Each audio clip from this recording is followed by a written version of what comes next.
আমরা গত ভিডিওতে দেখেছি আমরা যদি একটা দুর্বল অ্যাসিড নিয়ে শুরু করি, যেমন হাইড্রোজেন এবং তার সাথে যে কোনো একটা অণু থাকতে পারে যাকে লিখছি এ, যে কোনো অ্যাসিডকেই সাধারণত এভাবে প্রকাশ করা হয়। তো এরা বিয়োজিত হয়ে সাম্যাবস্থায় পৌঁছতে পারে, যেহেতু এরা দুর্বল অ্যাসিড তাই বিয়োজিত হয়ে সাম্যাবস্থায় এটা তৈরি করে হাইড্রোজেন প্রোটন এবং আরেকটা হাইড্রোজেনের ইলেকট্রনটাকে ধরে রাখে, তাই এটা লিখতে পারি। আর এটা থাকবে জলীয় দ্রবণে, অ্যাকিউয়াস বা জলীয় দ্রবণ। আর অ্যাসিডের বাকি অংশটা হবে এ মাইনাস, এটাও আছে জলীয় দ্রবণে। সাধারণত এভাবেই লেখা হয়। এখানে এ হতে পারে ধরুন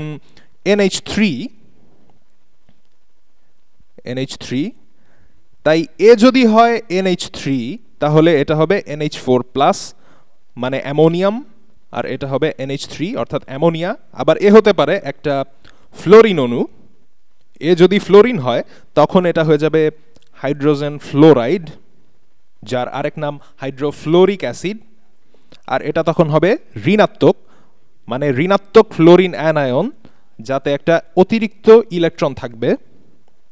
তাই এ আসলে অনেক কিছুই হতে পারে, যেমনটা আমরা আগেও করেছি দুর্বল অ্যাসিডের বিয়োজনের উদাহরণ হিসেবে। আমরা গত ভিডিওতেও এরকম একটা জিনিস করেছিলাম।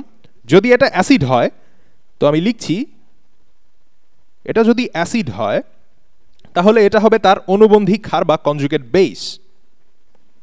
আবার এই একই বিক্রিয়াটাই আমরা ক্ষারীয় বিক্রিয়া হিসেবেও লিখতে পারি।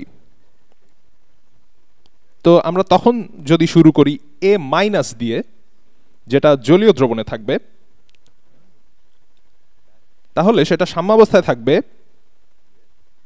পানির অণুর হাইড্রোজেন টেনে নিয়ে সেটা তৈরি করবে একটা নিরপেক্ষ অণু HA, সেটাও জলীয় দ্রবণেই। আর যে পানির অণুটা হাইড্রোজেন হারালো তা পরিণত হবে হাইড্রক্সাইড আয়নে। মনে রাখবেন, আমি যখন হাইড্রোজেন টেনে নেয়া বলছি তখন এটা বোঝাচ্ছে প্রোটনের অপসারণ। হাইড্রোজেনের সাথে থাকা ইলেকট্রনটা রয়ে যায় পানির অণুর বাকি অংশটার সাথে, তাই এটা হয় ঋণাত্মক হাইড্রক্সাইড আয়ন এবং এটাও থাকবে জলীয় দ্রবণে। তাহলে আমরা এই বিক্রিয়াটাকেই দুভাবে লিখতে পারি এবং দুটো বিক্রিয়ার জন্যই আমরা সাম্যাবস্থা ধ্রুবক বের করতে পারি। তাহলে এখন সেটা বের করা যাক। প্রথমে এই লেখাগুলো আমি মুছে দিচ্ছি, কারণ এই জায়গাটুকু আমি ব্যবহার করব। তাহলে প্রথম বিক্রিয়ার জন্য যদি আমরা সাম্যাবস্থা ধ্রুবকের কথা চিন্তা করি, আমরা জানি যে অ্যাসিডের বিয়োজনের ক্ষেত্রে সাম্যাবস্থা ধ্রুবক হচ্ছে Ka, যেটা সমান হবে দ্রবণে থাকা হাইড্রোজেন আয়নের ঘনমাত্রা এবং অনুবন্ধী ক্ষারের ঘনমাত্রার গুণফল। হাইড্রোজেন আয়নের ঘনমাত্রা এবং অনুবন্ধী ক্ষারের ঘনমাত্রার গুণফল, এবং সেটা ভাগ হবে আমাদের দ্রবণে থাকা সেই অ্যাসিডের ঘনমাত্রা দিয়ে, যেটা ছিল আমাদের দুর্বল অ্যাসিড। তাহলে লিখছি HA এর ঘনমাত্রা, এটুকু গেল।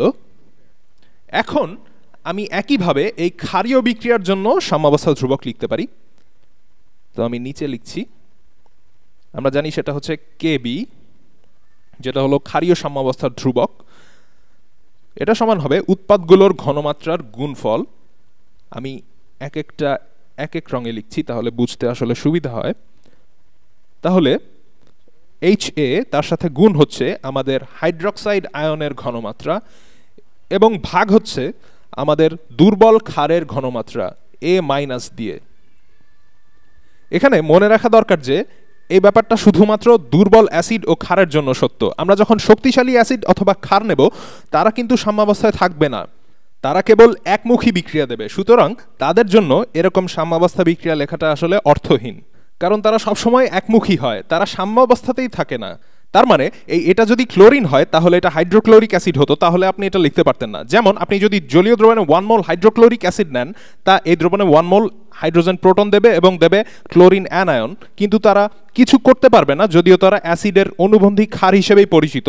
তাহলে আমরা এটা শুধু দুর্বল অ্যাসিড ও ক্ষারের জন্যই করতে পারি। তাহলে এখন Ka এবং Kb এর মধ্যে একটা সম্পর্ক বের করা যাক। তো কিভাবে শুরু করা যায়? এখানে দুটো সমীকরণেই আমরা পাচ্ছি A মাইনাস আয়নের ঘনমাত্রা, আর একটাতে ওপরে H প্লাস এবং আরেকটাতে আছে OH। তাহলে দুটো সমীকরণেই এর জন্য সমাধান করা যাক।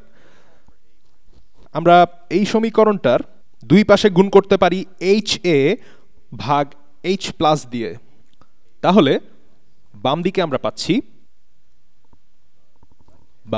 পাচ্ছি KA, তার সাথে এইটুকুর বিপরীত অনুপাতের গুণফল, তাই আমরা পাচ্ছি এখানে KA গুণ HA এবং H প্লাসের অনুপাত, যেটা সমান হচ্ছে অনুবন্ধী ক্ষারের ঘনমাত্রা A মাইনাস। আর এখানেও একই কাজ করব আমরা A মাইনাসের জন্য সমাধান করব। তাহলে আমরা দুটো ধাপে এগোতে পারি। প্রথমে দুই পক্ষকে 1 দিয়ে ভাগ করলে বা ইনভার্স করলে আমরা পাচ্ছি 1/KB সমান A মাইনাসের ঘনমাত্রা ভাগ দুর্বল অ্যাসিডের ঘনমাত্রা, আমাদের দুর্বল অ্যাসিডের ঘনমাত্রা এবং হাইড্রক্সাইড আয়নের ঘনমাত্রার গুণফল। এবারে দুপাশে এই গুণফল দিয়ে গুণ করে পাচ্ছি A মাইনাস সমান অনুবন্ধী অ্যাসিড এবং হাইড্রক্সাইডের ঘনমাত্রার গুণফল ভাগ আমাদের ক্ষারীয় সাম্যাবস্থার ধ্রুবক। তো এখানে এরা দুটোই আসলে একই বিক্রিয়া, তাই যে কোনো নির্দিষ্ট ঘনমাত্রার দ্রবণে দুটোর প্রত্যেকটাতেই A মাইনাসের ঘনমাত্রা হবে সমান, এটা সমান হবে এটা। এই দুটো আসলে একই বিক্রিয়াকে দুটো আলাদা উপায়ে প্রকাশ করার পদ্ধতি। তাহলে দুটোকে সমান যদি আমরা লিখি, আমি কপি পেস্ট করে নিচ্ছি, এই জিনিসটা কপি করে আমি এখানে রাখলাম, আর এটা সমান হবে এটা। তাহলে এটা সমান আমরা লিখতে পারি, এটাও আমি কপি পেস্ট করে দিচ্ছি, তাহলে এটা সমান এটা। তাহলে এখন আমরা KA এবং KB এর মধ্যে একটা সম্পর্ক বের করতে পারি কিনা সেটা দেখা যাক। তো আমরা যা করতে পারি তা হলো দুপাশে HA দিয়ে ভাগ করতে পারি। তো আমরা HA দিয়ে দুপাশে ভাগ করছি। আমি আসলে এটা আগেও করতে পারতাম, তো যাই হোক, যদি এখানে এটা সমান এটা হয় তাহলে এখানে এটাকে মুছে দিচ্ছি। যেহেতু দুটোর জন্যই A মাইনাসের ঘনমাত্রা সমান, তাই এক্ষেত্রে এটা সমান এটা। আমরা দুপাশে HA দিয়ে ভাগ করছি, তাহলে এখান থেকে এটা চলে যাবে আর এটাও চলে যাবে। আমরা প্রায় শেষ পর্যায়ে চলে এসেছি। তাহলে আমরা পাচ্ছি KA ভাগ হাইড্রোজেন আয়নের ঘনমাত্রা সমান দ্রবণের হাইড্রক্সাইড আয়নের ঘনমাত্রা ভাগ KB। আমরা যদি আড়াআড়ি গুণ করি তাহলে আমরা পাচ্ছি KA অ্যাসিডীয় সাম্যাবস্থা ধ্রুবক গুণ KB সমান হাইড্রোজেন আয়নের ঘনমাত্রা, হাইড্রোজেন আয়নের ঘনমাত্রা গুণ হাইড্রক্সাইডের ঘনমাত্রা, আর এরা সবাই জলীয় দ্রবণে আছে। তো এখানে আমরা এইটুকু সম্পর্কে কি জানি? আমরা জলীয় দ্রবণে হাইড্রোজেন আয়নের ঘনমাত্রা এবং হাইড্রক্সাইড আয়নের ঘনমাত্রার গুণফল সম্পর্কে কি জানি? এক্ষেত্রে আমরা একটা উদাহরণ নিয়ে আলোচনা করতে পারি। তো আমি লিখছি, আমরা যদি পানি নিয়ে শুরু করি, যেটা নিজেই বিয়োজিত হয়ে তৈরি করবে H প্লাস এবং OH মাইনাস, এবং এরা সাম্যাবস্থায় থাকবে, তাহলে পানির জন্য যদি আমরা KW লিখি, তাহলে আমার হর লিখতে হচ্ছে না, শুধু উৎপাদগুলোর ঘনমাত্রা নিলেই হচ্ছে। হাইড্রোজেন প্রোটন আর গুণ থাকছে হাইড্রক্সাইড আয়নের ঘনমাত্রা। আমরা এটা দিয়ে ভাগ দিচ্ছি না, কারণ পানি এখানে দ্রাবক, এবং আমরা এটা বের করতে পারি এভাবে, যদি নিরপেক্ষ পানি হয় তাহলে এটা হচ্ছে 10⁻⁻⁷, এটাও 10⁻⁻⁷, তাহলে মোট হচ্ছে 10⁻⁻14। এখন আমরা আরো হাইড্রোজেন অথবা হাইড্রক্সাইড যোগ করতে পারি। আমরা যদি নিরপেক্ষ পানিতে অ্যাসিড বা ক্ষার যোগ করি, যা এ পর্যন্ত আমাদের আলোচনার মূল উদ্দেশ্য, তাহলে হয় এটা বাড়বে অথবা এটা। কিন্তু লক্ষ্য করুন, এটা কিন্তু সাম্যাবস্থা ধ্রুবক। আপনি যদি এটা পরিবর্তনও করেন, শেষ পর্যন্ত এটা নতুন হাইড্রোজেন প্রোটনের ঘনমাত্রায় এমনভাবে সাম্যাবস্থা আনবে যাতে এটা সবসময় ধ্রুবক বা স্থির থাকে, যতক্ষণ পর্যন্ত এটা 25 ডিগ্রি সেন্টিগ্রেডের একটা জলীয় দ্রবণে থাকবে, যার দ্রাবক পানি। অর্থাৎ আমরা এটাকে যতই বদলাই না কেন, বিশুদ্ধ পানির জন্য এর মান 10⁻⁻7 হবে, কিন্তু এর মান আমরা যতই বদলাই না কেন জলীয় দ্রবণে এদের গুণফল সবসময়ই হবে 10⁻⁻14। তাহলে এখন এই সমীকরণে আমরা লিখে দিতে পারি 10⁻⁻14, যা হাইড্রোজেন আয়ন এবং হাইড্রক্সাইড আয়নের ঘনমাত্রার গুণফল। যেহেতু আমরা কাজ করছি দুর্বল অ্যাসিড বা ক্ষার নিয়ে, তাই সেক্ষেত্রে এই দুটোর একটাও 10⁻⁻7 হবে না। সেক্ষেত্রে আসলে এদের মান পরিবর্তন হবে, কিন্তু গুণফলটা 10⁻⁻14ই থাকবে। এখন আমরা যদি দুপাশে ঋণাত্মক লগ নেই, এই জায়গাটুকু আমি মুছে দিচ্ছি। এখন আমরা সমীকরণের দুপাশেই ঋণাত্মক লগ নিচ্ছি, লিখছি তাহলে অন্য রঙে লিখছি আমি মাইনাস লগ যার বেস 10 কে এ, এটা আরেকটা রঙে লিখছি, তাহলে কে এ গুণ কে বি, আর এটা সমান হবে এটার ঋণাত্মক লগ, তাহলে মাইনাস লগ 10⁻⁻4। তো এখন এটা সমান কি হবে? 10⁻⁻14 এর লগ হলো -14, কারণ লগ 10 মানে 1, কারণ এর বেস 10, আর সামনে আর একটা মাইনাস থাকা, এটা হচ্ছে 14, তাই ডান দিকে হবে শুধু 14। আর এপাশে লগের সূত্র ব্যবহার করে আমরা লিখতে পারি মাইনাস লগ কে এ, আরেকটা রঙে লিখছি আমি কে A plus minus log K B, minus log K B. আবার এভাবে ভাবতে পারেন যে এটা হচ্ছে পি কে এ আর এটা পি কে বি, তাহলে লিখছি আমি এটা P K A plus P K B, P K B নীল রঙে লিখছি আমি পি কে বি, এবং এদের যোগফল হচ্ছে 14। তো এই সমীকরণের কাজটা আসলে কি? আমরা জানি পি কে এ হলো দুর্বল অ্যাসিডের জন্য, যেমন